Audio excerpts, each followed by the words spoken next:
Como tomar medicamentos de forma correta? O médico diz, tome na refeição. Mas o que quer dizer isso exatamente? Antes, no meio, depois? E se você vai a 2, 3 especialistas que lhe dão 5, 6 remédios, que às vezes você deve inclusive tomar ao mesmo tempo? Complicado. Outras possibilidades também existem. Um comprimido enorme, uma cápsula que é muito difícil de você engolir, a deglutição não vai. O que fazer?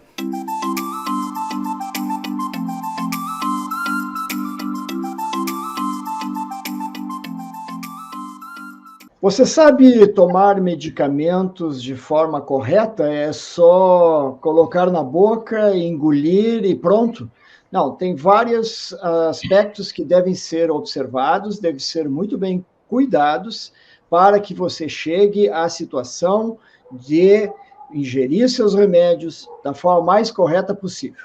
Dr. Tec, o senhor tem muita experiência na parte clínica, esta é uma observação que eu acredito vai ser de muito auxílio ao pessoal aqui do canal. Existe uma confusão, inclusive, com remédios, por exemplo, essa paciente que nos disse, o médico me examinou, chegou o diagnóstico, me medicou. Mandou tomar os remédios em jejum, outros de 8 a 8 horas, ao deitar. Eu já estava tomando alguns remédios de outros médicos. Como é que eu devo proceder? Essa é uma confusão que os pacientes a miúde vêm ao consultório, nos perguntam, e a cada novo profissional que visitam, mais remédios, maior confusão ainda. Como é que o senhor vê esse problema? Você veja que até algum tempo atrás, os pacientes tinham o seu médico, né? Atualmente, o pessoal está gostando mais de consultar com vários especialistas. E consultando com vários especialistas, cada especialista vai fazer uma prescrição médica. E a cada prescrição médica, é possível até que o paciente tenha medicamentos que são similares, semelhantes, ou até, como vamos dizer, antagônicos, algumas vezes. Então, é interessante que o paciente, quando vai a uma consulta, levar todos os medicamentos que ele está fazendo uso, para informar o médico que vai fazer uma nova prescrição, quais os medicamentos que ele já usa, para que, quando você for fazer a prescrição, você não repetir remédio ou usar medicamento que o indivíduo já está usando. É possível usar um remédio para mais do que uma coisa, e outras vezes você precisa utilizar medicamentos assim complementares, né? Então, veja só, como diz aí, tomando muito remédio, você vai ter uma coisa que é chamada de polifarmácia. Uma das coisas interessantes é a gente entender que o medicamento ele é tomado habitualmente via oral, ou transdérmico, ou então injetável, ou endovenoso, ou através do supositório no canal anal. Então, são várias vias de administração. Mas todos esses medicamentos, eles penetram no organismo e vão se ligar a proteínas. E quando estão ligados à proteína, eles não funcionam. Vão se ligar à proteína, vão se ligar à gordura. E quando estão ligados a esses sítios, eles estão mais ou menos inertes. Só que quando você coloca um outro medicamento, e mais um outro medicamento, e mais um outro medicamento, esses medicamentos poderão competir pelos sítios de ligação do medicamento que já está ligado àquela proteína e se deslocar. Aí você vai ter uma concentração. Quando você usa um medicamento, você pode ter uma ideia da concentração sérica desse medicamento. Quando você começa a usar vários medicamentos, você já pode perder um pouco essa referência de concentração do medicamento. Concentração sérica seria quanto de remédio tem no sangue da pessoa. Exatamente. Então, quer dizer que a concentração que está fixada na proteína, ela não funciona. Por quê? Porque a proteína está lá segurando o remédio. Quando a proteína cede o remédio para a célula, onde o remédio vai fazer o efeito de transformar o metabolismo daquela célula, é que ele vai fazer o efeito que nós desejamos que ele faça. Então, quer dizer que quanto mais remédio a pessoa toma, mais chance tem de nós termos dificuldade no entendimento do efeito da medicação. Doutor Tec, deixa eu ver se eu entendi. A pessoa toma o remédio, é uma substância química, uma aspirina, sim, por exemplo. Isso. Quando toma esse remédio, entra no sangue, pelo intestino. Isso. E quando está no sangue, o senhor está nos dizendo que não flutua pelo sangue sozinha, tem que se ligar a uma proteína. Que proteína é essa, doutor? São as proteínas que carregam os medicamentos. Habitualmente é a albumina. A albumina. Habitualmente é a albumina. Agora você veja como que funciona essa medicação. Você toma pela boca, ele passa pelo fígado, ele pode ser metabolizado para que possa ser inativado ou possa ser aproveitado. Não é só o corticoide. Você toma prednisona, ela é metabolizada em prednisolona, que é a substância ativa. Você entende? Então, quer dizer que você tem um órgão ali que é o meio de campo no futebol, que é o fígado. E ele dá uma absorvida lá e você consegue, através de um fígado bom, fazer com que o remédio tenha o efeito bom. Se você tem um fígado que não funciona bem, uma albumina baixa, excesso de gordura no corpo, você já começa a ter dificuldade na hora de você fazer a tua ajuste da dose ideal para o paciente. Os medicamentos, eles são estudados em pessoas saudáveis, não são estudados em pessoas doentes. Depois é que você vai fazer o uso para a pessoa doente para ver como é que vai funcionar. Mas a pessoa doente é uma coisa e a pessoa saudável é outra. Então, quer dizer que nós temos que saber uma série de fazer como que está o meu paciente em todos os seus os sistemas e órgãos funcionando para que eu possa adequar a dose ideal do medicamento. Se eu tenho um paciente que tem insuficiência renal e o medicamento que eu vou usar é eliminado pelo rim, eu tenho que fazer a correção do clearance, que ele vai ser eliminado pelo rim, para diminuir a dose de administração. Se ele tem um problema hepático, eu vou ter que ajustar a dose do medicamento para que, sabendo que este fígado dele não vai metabolizar tão bem para fazer o medicamento ter a sua função. Então, quer dizer que nós precisamos, não é tratar de um pedaço do paciente, nós temos que tratar do paciente inteiro. Então, o paciente tem que nos ajudar informando todas as doenças que ele tem e informando todos os medicamentos que ele usa para que nós possamos adequar o melhor medicamento para o momento da doença que ele está em atividade. Então, deixa eu ver se eu entendi, doutor Tec. Se o paciente toma um remédio que vai ser metabolizado, filtrado pelo rim, e se esse rim está falhando, significa que esse remédio não está sendo filtrado, ele não está indo para a urina como normalmente seria, em pessoas normais, indivíduos testados previamente durante as etapas da pesquisa científica para comprovar como o remédio funciona. Isso significa que o médico, então, precisaria diminuir a dose desse remédio, porque ele está ficando mais tempo no organismo, o rim não está filtrando. Exato.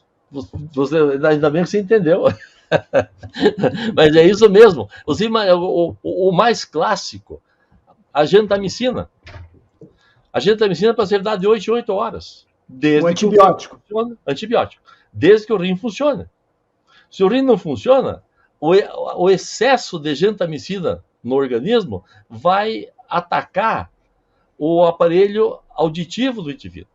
Ele pode ficar surdo ou até chegar a perder o equilíbrio, que é tudo muito próximo, porque a gentamicina chegou num nível tóxico para o aparelho auditivo, porque não foi observado que o rim não está eliminando a gentamicina como tem que ser. Então, nesse caso, em vez de dar de 8 a 8 horas, 3 vezes por dia, pode-se dar uma vez por dia, ou uma vez a cada 2 dias, por exemplo. Exatamente. E aí, quando o paciente faz a diálise retira. Existem pacientes que fazem a medicação logo depois da diálise e o remédio fica 48 horas no indivíduo até fazer outra diálise. Então, quer dizer que você Perfeito. precisa saber, para prescrever para o paciente, você precisa saber a história do paciente inteiro. Não é só saber um pedaço do paciente para fazer uma prescrição e achar que essa prescrição está na dose certa. Muito importante sua observação. Pois é, agora você veja, a pergunta foi a seguinte, a pergunta que você fez ali, que a gente acabou divagando um pouco. Existem medicamentos que têm que ser tomados em jejum, tá? Existem medicamentos que têm que ser tomados às refeições. Existem medicamentos que não podem ser tomados às refeições porque não poderão não ser absorvidos. E outros devem ser tomados às refeições porque são melhores absorvidos às refeições. Então, se vê o seguinte, vamos para um problema muito comum, a tiroide, o hipotiroidismo, a levotiroxina sódica. Então, esse medicamento deve ser tomado em jejum. Tá certo? Aí, eu preciso tomar um remédio para o estômago, que também tem que ser tomado em jejum. O que eu faço? Vamos tomar primeiro a levotiroxina sódica e vamos tomar meia hora depois o outro remédio para jejum também, que seria o pantoprazol. Tá certo? Bom, imaginando que eu tenha que tomar o alendronato de sódio, que é uma vez por semana, e sabendo que o alendronato de sódio, se não for tomado em jejum, ele vai perder a sua absorção, eu devo, nesse dia da semana, tomar o alendronato por primeiro, para ele ser em jejum, porque o alendronato ele é absorvido somente 10% em condições ótimas de absorção. Se eu tirar essa condição ótima de absorção, ele não vai ser absorvido esses 10% e eu vou ter uma falta do alendronato no tratamento da osteoporose do meu paciente. Então, nesse dia, que é uma vez por semana, eu vou ter que mudar o meu esquema de administração do medicamento, fazendo o alendronato por primeiro. Mas daí eu já quebrei o jejum? Já quebrei o jejum. Mas existe o jejum que a gente tem para fazer exame de sangue, é de dosar elementos que estão no sangue. Tem que ser 12 horas de jejum. O jejum para tomar remédio pode ser considerado um jejum de 2 horas de uma refeição leve. Se você tomar um café 2 horas depois do café e meia hora antes do almoço, você já pode considerar que está em jejum para tomar os outros medicamentos que devem ser tomados em jejum. Tá certo? Aí vai tomar a tua levotiroxina depois, 2 horas e pouco depois do café. Tá certo? Então, quer dizer que isso é uma tática que você acaba tendo que fazer, porque os pacientes estão tomando muito remédio. E não é que eu estou dizendo que estão muito remédio desnecessários, porque muitas doenças passaram a ser tratadas. Nós conseguimos melhorar tanto a longevidade dos pacientes, que nós estamos tratando 5 ou 6 patologias que há 50 anos atrás, essas patologias levavam os indivíduos a óbito. E atualmente o pessoal está vivendo muito bem, até 90 anos, tendo diabetes, tendo pressão alta, tendo insuficiência renal, tendo outra coisa, estão vivendo normal. Doutor Tec, existem essas interações, então, entre os remédios, que teria algumas que são boas e algumas que são problemáticas, né? Certo. Nós colocamos alguns exemplos aqui para o povo se informar melhor. Você poderia comentar sobre isso? Certo. Vamos dizer, a boa que a gente... Às vezes você junta 2 remédios para ter um efeito melhor. Um exemplo clássico é que nunca você coloca o paracetamol, que é um analgésico simples, junto com a codeína, que é um opioide. Então, com isso, você eleva o efeito analgésico dos 2 medicamentos. Então, é uma boa interação medicamentosa. Mas existem, né, interações medicamentosas que podem ser problemáticas. Agora, você veja, anti-inflamatório com anticoagulante oral, nunca na vida. Se o indivíduo está tomando anticoagulante, não importa se o anti-inflamatório é feito injetável, via oral, via supositório, via endovenosa, as chances de você fazer uma ulceração, uma gastrite hemorrágica de difícil controle no indivíduo que está com anticoagulante é muito grande. Então, é proibido você usar anti-inflamatório não hormonal em indivíduo que está usando anticoagulante. Anti-inflamatório não hormonal é não cortisona, certo? Exatamente, não cortisona. A cortisona é o anti-inflamatório que, com os anticoagulantes orais, pode ser utilizado com, vamos dizer assim, mais segurança, mas também com supervisão.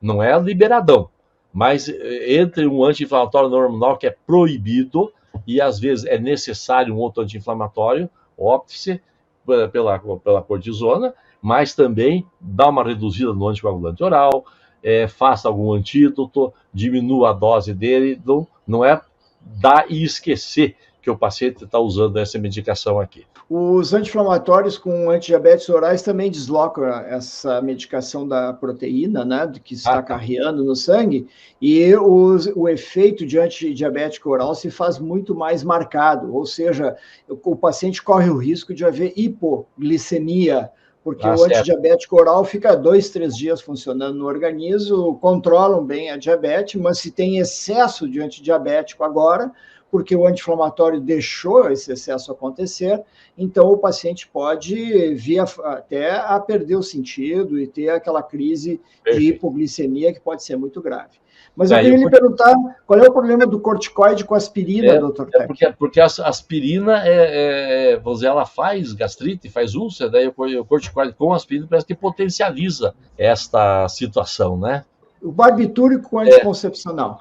Veja só, o barbitúrico que a gente utiliza para controle de crise convulsiva das epilepsias, ele é um excelente medicamento para aumentar o metabolismo do fígado. Então, ele aumenta o metabolismo do fígado e os anticoncepcionais são metabolizados no fígado. Então, quer dizer que as meninas que usam medicamento tipo Gardenal, fenobarbital, que são os barbitúricos, para controlar a sua epilepsia, os anticoncepcionais não são tão eficazes. Então, deve de sempre usar métodos anticoncepcionais de barreira, que são mais eficientes assim que os anticoncepcionais orais. E a gente sempre diz, usa anticoncepcional de barreira para evitar doença sexualmente transmissível. Não fique só achando que o anticoncepcional está resolvendo o teu problema. Mas é isso aí, o barbitúrico acelera o metabolismo do anticoncepcional e deixa eles com menos eficácia. O médico, ele sabe que pode haver problema, né? Tomando conhecimento de todos os medicamentos que o paciente está fazendo uso. Como você comentou em uma oportunidade que o teu paciente tomou vinho e tomou metotrexato e não aconteceu nada, muitas vezes não acontece. Mas eu faço um histórico muito bem feito da medicação que o paciente está tomando, principalmente de anticoagulante. O anticoagulante é uma coisa que algumas vezes você não pode, é uma coisa que você não tem como consertar às vezes. Então, se você precisa fazer uma cirurgia, alguma coisa, e está tomando anticoagulante, corrija a situação. E depois você faz o procedimento ou faz a prescrição da medicação. E outras coisas, né? Você está tomando anticoagulante via oral, às vezes você tem que fazer um antibiótico que acaba interferindo na flora intestinal, então também tem que observar se o anticoagulante não perde o controle que ele tem por causa do uso de algum antibiótico, que altera as bactérias que produzem as vitaminas que auxiliam na coagulação, principalmente a vitamina K. Tomar remédio em jejum é mesmo que jejum para exame de laboratório, doutor Tec? Nós comentamos ali que não, né? Porque o jejum pro laboratório, você vai ver como é que estão o teu colesterol, triglicerídeo, outras gorduras do sangue, a glicemia de jejum, que deve ter um jejum no mínimo de 12 horas. Não é um jejum excessivo, né? Tem gente que quer mostrar para o médico que a glicemia dele está boa, ele fica 24 horas sem comer. Aí leva para o médico uma glicemia de 80, mas o médico tem a arma lá da hemoglobina glicosilada, que mostra que está em 6,5. Aí aquela glicemia lá não não é real, né? Então, quer dizer que o jejum, por exemplo, do laboratório é no mínimo 12 horas de uma dieta normal. Nós orientamos a que o paciente faça exame na quarta-feira ou quinta-feira para tirar o excesso de comida do final de semana. E no final de semana tem muito mais gordura, muito mais doce, muito mais cerveja, e na segunda ou na terça-feira o colesterol, triglicerídeo e glicemia pode estar um pouquinho fora do controle do basal dele. Tomar remédio às refeições é logo antes, é no meio, ou é logo depois das refeições, Dr. Tech? Habitualmente a gente coloca tomar os remédios das refeições por causa da lembrança do horário, né? Mas habitualmente se pode tomar o remédio depois da refeição ou antes, né? Eventualmente a gente manda tomar durante a refeição quando a pessoa tem dificuldade de tomar a medicação. Então, dá uma enganada, põe no meio da comida, toma a medicação. Uma das formas de você tomar um remédio das refeições é tomar a fibra no meio da comida, né? Então, você põe a fibra ali e toma também. Mas tem remédio que não deve ser tomado junto das refeições. Às vezes é só eu tive paciente que não podia tomar hidroxicloroquina. Então, tomando no meio das refeições, ela tomava. E a hidroxicloroquina é melhor absorvida durante a refeição. E nós usamos bastante hidroxicloroquina em lúpus, de artrite reumatoide, em algumas doenças reumáticas assim, né? Faz parte do nosso arsenal terapêutico de controlar a doença básica, né? E levar o remédio para a mesa é uma forma assim de lembrar de tomar a medicação. Porque quando você toma um remédio de manhã e um de noite, tudo bem, você toma um horário de 12 em 12 horas. Mas o medicamento no intervalo, no meio da tarde ou no meio do almoço, ele é difícil de você lembrar. Então, às vezes orienta que o paciente, para ter o hábito de tomar o remédio, de não esquecer o remédio, que ele vincule isso àquela refeição. Atrasou um pouquinho a refeição, não tem problema, toma, mas naquele horário ele tomou o medicamento. Então, se tiver que tomar o estômago vazio, toma com o estômago vazio, e se tiver que tomar com o estômago cheio, toma depois da refeição. E por que há remédios que não se pode tomar com refeição, outros até que se deve usar com alimentos, Dr. Tech? Você veja o seguinte, se você for tomar um antibiótico, a tetraciclina, junto com a refeição, você vai perder a absorção desse medicamento, porque ele precisa ter o estômago receptivo para ele. E durante a refeição, ou logo após o estômago cheio, o remédio se perde ali. Mas tem remédio que absorve melhor com a refeição, no caso, o carbonato de cálcio. Então, o carbonato de cálcio, eles ajudam. A refeição facilita a absorção do carbonato de cálcio. O citrato de cálcio já é diferente. Ele pode ser tomado fora da refeição, que vai ser absorvido da mesma forma. Da mesma forma que eu digo, não, porque ele tem menos cálcio por peso do que o carbonato de cálcio e é bem mais caro, então, né? Então, quer dizer que esses exemplos, mas você deve realmente de se informar na hora de for tomar um remédio, porque os remédios, não existe uma regra que sirva para todos os medicamentos. Cada medicamento tem a sua peculiaridade. Agora, veja ali, o alimento que facilita ou reduz a absorção do medicamento, né? Se você vai dar sulfato ferroso, que é o ferro mais em conta que nós temos para suprir as anemias ferroprivas, né? O suco de laranja vai fazer a absorção desse ferro ser muito melhorada. Então, ele seria feito fora da refeição, lá pelas 3, 4 horas da tarde, e com suco de laranja, que você garantiria uma absorção melhor do sulfato ferroso. Outros ferros agora já estão com uma apresentação que dispensa esse procedimento, mas se for para o sulfato ferroso, isso vai ajudar bastante. Justamente essas laranjas azedas, aquelas laranjas grandes, que em português se chamaria toronja ou toranja, que às vezes se confunde, e que aqui nos Estados Unidos se chama grapefruit. E essa está comprovado que altera, por exemplo, a absorção de estatinas e, inclusive, o índice de parefeitos que pode acontecer com estatinas, esses remédios que são utilizados para baixar colesterol e outras indicações. E também quem usa, por exemplo, Ciagra ou o próprio Viagra em relação à hipertrofia de próstata. A próstata pode estar aumentada cronicamente e esses remédios, além daqueles efeitos na disfunção erétil, pode ajudar a fazer com que a próstata não aumente mais ainda, diminua os sintomas, portanto, da hipertrofia dessa glândula. Só que quando se usa essa toronja, essa laranja azeda, existem par-efeitos que vão se acumulando desses dois medicamentos de forma possível. Não quer dizer que todos os pacientes vão ter esse tipo de situação. É mais um exemplo que algum alimento possa reduzir ou aumentar a absorção de remédios, reduzir ou aumentar a possibilidade de haver efeitos colaterais, portanto. E a dificuldade de engolir remédios é bastante frequente até na prática nossa de consultório, né, Dr. Tech? Os pacientes perguntam se pode, por exemplo, partir o comprimido no meio. Veja só, existem várias apresentações de medicamento. Cápsula, comprimido, alguns que têm sulcados. Então, os que são sulcados, com certeza pode. Tá? Ele já veio preparado para isso. A cápsula, não.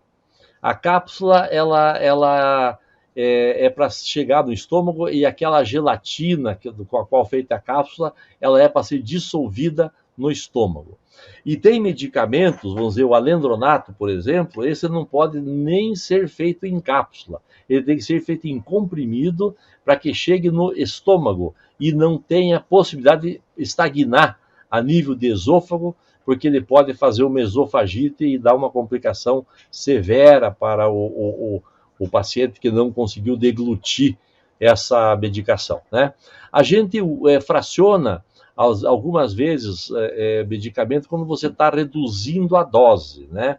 Mas quando o medicamento não tem suco, ou então ele tem como se fosse um verniz, uma resina por cima, ele não deve ser quebrado, não deve ser fracionado, porque ele foi programado para ter uma, vamos dizer assim, absorção e desintegração entérica, quer dizer, ao nível do intestino. Então, isso é uma liberação programada. Então, sendo uma liberação programada, na hora que você quebra esse, vamos dizer assim, essa apresentação do medicamento, o tipo do medicamento, você altera a sua absorção, altera uma porção de situações, né? Posso abrir a cápsula para tomar o pozinho? Veja só, ele não foi feito para isso, né? Algumas vezes você orienta que faça isso, mas não é. Não, o ideal é não improvisar, né? Não fazer improvisações. Doutor Tech, alguns pacientes meus reclamaram que viam a cápsula inteira nas fezes, quando iam no banheiro. Isso é real? São pessoas que não absorvem essa gelatina, esse plástico do qual é feito essas cápsulas. Eu, nesses casos, inclusive, prescrevia cápsulas vegetais, são um pouco mais caras na farmácia de manipulação. Mas tem remédios que vêm comercialmente prontos, a gente não pode escolher. Qual é a sua apreciação a esse respeito? Provavelmente esse paciente deve ter um trânsito intestinal extremamente rápido, né? Porque se ele teve esse tipo de eliminar o alimento ou eliminar o remédio sem ser absorvido, algum problema tem. O que a gente poderia fazer, se acontece isso, é procurar outra via de administração junto com o farmacêutico, com farmácia de manipulação, né? Às vezes você consegue, mudando a fórmula, a fórmula não, a forma de apresentação do produto, você conseguir que a absorção seja mais adequada para aquele paciente. Porque existe líquido, por exemplo. Exatamente, um líquido ali vai fazer com que o indivíduo não perca, né, o princípio ativo que está dentro daquela cápsula ali. Eu faria isso, né? E ir atrás de outra apresentação. Posso ir na farmácia de manipulação e pedir para fazer comprimidos menores, partir esse comprimido que eu comprei na farmácia comercial comum? Eu acho que sim, porque isso não é incomum que seja feito dessa maneira, se bem que a farmácia de manipulação ela tem qualidade, né, para fazer isso. É muito melhor você ir na farmácia de manipulação do que você quebrar no meio um comprimido que não deve ser fracionado. A farmácia de manipulação, eu acho que é uma boa possibilidade, principalmente quando não existe, né, a medicação na dose que você precisa prescrever para o paciente. Algumas vezes a gente manda fazer isso. Dificuldade de engolir remédios é também uma queixa frequente, doutora. As pessoas podem tomar com água, água com gás, leite, sucos, qualquer líquido serve para ajudar a empurrá-la para dentro? Como é que isso aí acontece? O ideal é que seja com água sem gás. Tem gente que gosta muito de água com gás. Se o comprimido não tiver problema de refluir, não tem problema nenhum. Só que o alendronato não deve ser tomado com água gaseificada para não fazer refluxo. Pois, o leite pode, a gente às vezes, o paciente tem dificuldade, uma gastrite, um mal-estar, ele manda tomar o remédio com a refeição, alguma coisa assim, então pode usar o leite. Não deve usar o leite para alguns antibióticos, tipo tetraciclina, por exemplo, que vai dificultar a absorção do princípio ativo, né? Então, os medicamentos que são para ser tomados em jejum, não devem ser usados com leite. E comentamos há um pouco tempo atrás que os sucos, para alguns medicamentos, tipo sulfato ferroso, ajuda na absorção, e como nem todos os medicamentos têm a mesma biodisponibilidade na hora da deglutição. Então, o importante é saber se o remédio que você vai tomar pode, né? Não dá para ser numa resposta que generalize para todos os medicamentos a mesma forma. Então, tem medicamento que nós especificamos, o alendronato, água sem gás, o leite não serve para tetraciclina, o suco é bom para sulfato ferroso, mas a cada remédio deve se informar, né? Com o farmacêutico ou com o médico que prescreveu, qual a melhor forma de deglutir. O que a gente nota é que tem pacientes que têm dificuldade de deglutir a medicação, né? Uma das coisas que a gente orienta, se você não consegue engolir, engole, toma um copo, rubrifica na boca, procura tomar a água do bico da garrafa. Então faz que nem a galinha, levanta o pescoço e deglute. Pronto, o comprimido vai ser o indivíduo sentir, né, do bico da garrafa, aí funciona bem, né? Mas acho que é isso aí. Né? Essa eu aprendi agora, doutor Tec, vou aplicar. Aplique e funciona bem. O gole fica maior e o comprimido desce mais fácil. Medicamentos por conta própria é algo que a gente ouve falar muito com essa frase aí, minha vizinha melhorou com o remédio, vou tomar a mesma coisa e vou ficar bem, pelo menos é o que a pessoa gostaria, né? É um sonho de uma noite de verão, doutor Tec, o que dizer para essa pessoa? Olha, se a vizinha tem exatamente a mesma coisa, se você foi lá vamos dizer, na festa da igreja, comeu aquela maionese com a toxina do estafilococo, todo mundo teve a mesma diarreia, é provável que funcione, né?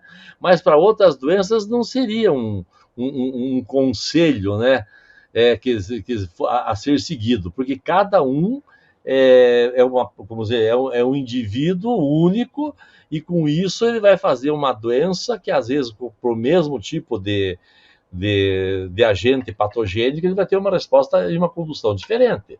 Eu acho que o melhor seria você, pelo menos, fazer uma consulta médica ou ver se não sara sozinha também, né? Porque algumas vezes não precisa tomar nada para sarar de muitas coisas, né? Mas não deve repetir a receita de outras pessoas. Não tem nenhuma lógica fazer isso, né? As pessoas podem acabar como essa moça aí, no chão, desacordada, tomando remédios ou cápsulas ou comprimidos que não era indicação, até ao contrário, podia ser contraindicado no seu caso. Exatamente. Nós falamos também em relação às grávidas, né, que tem que ter extremo cuidado no que estão tomando. Nós temos o exemplo da talidomida no passado, dando focomelia, aquele problema sério de as crianças nascerem sem as extremidades. Então é algo que tem que ser muito bem observado, né, doutor Tec? Exatamente.